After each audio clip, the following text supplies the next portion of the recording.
Welcome to the audio edition of St. Giles in the Word for May 1st. Our readings today come from the New International Version, and we are reading from the book of Acts, chapter 27 and Psalm 105. We begin now in Acts.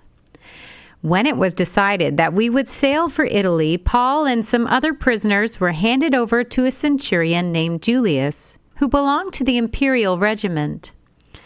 We boarded a ship from Adramyttium, about to sail for ports along the coast of the province of Asia, and we put out to sea. Aristarchus, a Macedonian from Thessalonica, was with us. The next day we landed at Sidon, and Julius, in kindness to Paul, allowed him to go to his friends so they might provide for his needs. From there we put out to sea again and passed to the lee of Cyprus, because the winds were against us. When we had sailed across the open sea off the coast of Cilicia and Pamphylia, we landed at Myra in Lycia. There a centurion found an Alexandrian ship sailing for Italy and put us on board. We made slow headway for many days and had difficulty arriving off Cnidus. When the wind did not allow us to hold our course, we sailed to the lee of Crete, opposite Salmon. We moved along the coast with difficulty and came to the place called Fair Havens near the town of Lasea. Much time had been lost, and sailing had already become dangerous because by now it was after the Day of Atonement. So Paul warned them, "Men, I can see that our voyage is going to be disastrous and bring great loss to ship and cargo and to our own lives also." But the centurion, instead of listening to what Paul said, followed the advice of the pilot and of the owner of the ship. Since the harbor was unsuitable to winter in, the majority decided that we would sail on, hoping to reach Phoenix and winter there. This was a harbor in Crete facing both southwest and northwest. When a gentle south wind began to blow, they saw their opportunity, so they weighed anchor and sailed along the shore of Crete. Before very long, a wind of hurricane force called the northeaster swept down from the island. The ship was caught by the storm and could not head into the wind, so we gave way to it and were driven along. As we passed to the lee of a small island called Cauda, we were hardly able to make the lifeboat secure, so the men hoisted it aboard. When they passed ropes under the ship itself to hold it together, because they were afraid they would run aground on the sandbars of Syrtis, they lowered the sea anchor and let the ship be driven along. We took such a violent battering from the storm that the next day they began to throw the cargo overboard. On the third day, they threw the ship's tackle overboard with their own hands. When neither sun nor stars appeared for many days and the storm continued raging, we finally gave up all hope of being saved. After they had gone a long time without food, Paul stood up before them and said, "Men, you should have taken my advice not to sail from Crete. Then you would have spared yourself this damage and loss. But now, I urge you to keep up your courage, because not one of you will be lost. Only the ship will be destroyed. Last night, an angel of the God to whom I belong and whom I serve stood beside me and said, 'Do not be afraid, Paul. You must stand trial before Caesar, and God has graciously given you the lives of all who sail with you. So keep up your courage, men, for I have faith in God that it will happen just as he told me. Nevertheless, we must run aground on some island.' On the 14th night, we were still being driven across the Adriatic Sea, when about midnight the sailors sensed they were approaching land. They took soundings and found that the water was 120 feet deep. A short time later, they took soundings again and found it was 90 feet deep. Fearing that we would be dashed against the rocks, they dropped 4 anchors from the stern and prayed for daylight.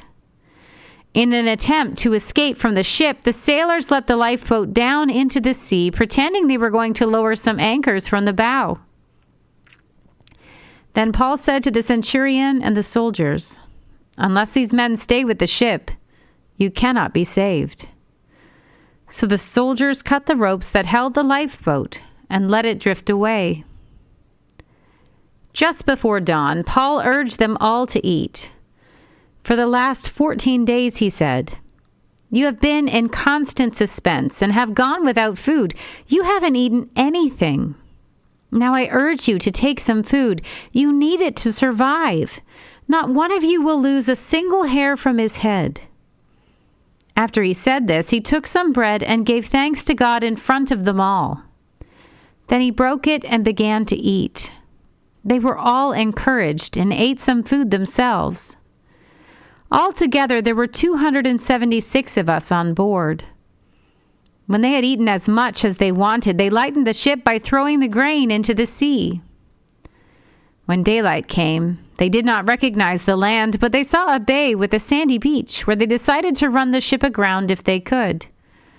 Cutting loose the anchors, they left them in the sea and at the same time untied the ropes that held the rudders. Then they hoisted the foresail to the wind and made for the beach. But the ship struck a sandbar and ran aground. The bow stuck fast and would not move, and the stern was broken to pieces by the pounding of the surf. The soldiers planned to kill the prisoners to prevent any of them from swimming away and escaping. But the centurion wanted to spare Paul's life and kept them from carrying out their plan. He ordered those who could swim to jump overboard first and get to land. The rest were to get there on planks or on other pieces of the ship. In this way, everyone reached land safely. We turn now to Psalm 105. Give praise to the Lord, proclaim his name, make known among the nations what he has done. Sing to him, sing praise to him, tell of all his wonderful acts.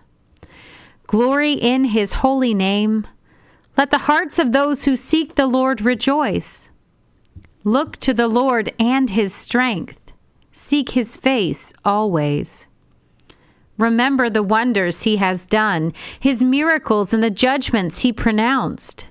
You, his servants, the descendants of Abraham, his chosen ones, the children of Jacob.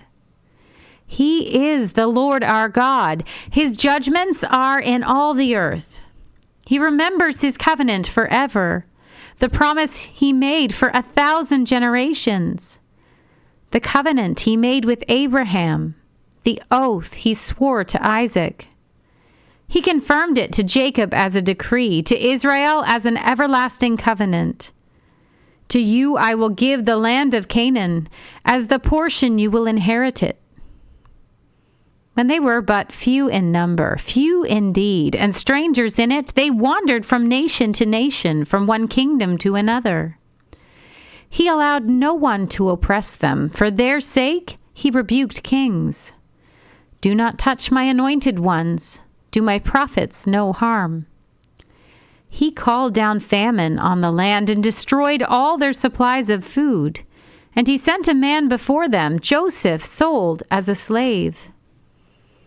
They bruised his feet with shackles. His neck was put in irons, till what he foretold came to pass, till the word of the Lord proved him true. The king sent and released him. The ruler of peoples set him free. He made him a master of his household, ruler over all he possessed, to instruct his princes as he pleased and teach his elders wisdom. Then Israel entered Egypt. Jacob resided as a foreigner in the land of Ham.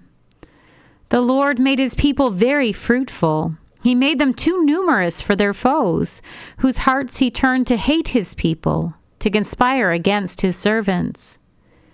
He sent Moses, his servant, and Aaron, whom he had chosen.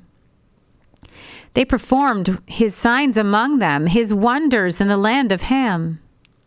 He sent darkness and made the land dark, for they had not rebelled against his words. He turned their waters into blood, causing their fish to die. Their land teemed with frogs, which went up into the bedrooms of their rulers. He spoke, and there came swarms of flies and gnats throughout their country. He turned their rain into hail with lightning throughout their land. He struck down their vines and fig trees and shattered the trees of their country. He spoke, and the locusts came. Grasshoppers without number, they ate up every green thing in their land, ate up the produce of their soil. Then he struck down all the firstborn in their land, the first fruits of all their manhood. He brought out Israel, laden with silver and gold, and from among their tribes no one faltered. Egypt was glad when they left, because dread of Israel had fallen on them. He spread out a cloud as a covering, and a fire to give light at night. They asked, and he brought them quail. He fed them well with the bread of heaven. He opened the rock, and water gushed out. It flowed like a river in the desert. For he remembered his holy promise given to his servant Abraham. He brought out his people with rejoicing, his chosen ones with shouts of joy. He gave them the land of the nations, and they fell heir to what others had toiled for, that they might keep his precepts and observe his laws. Praise the Lord. Here ends our reading for today.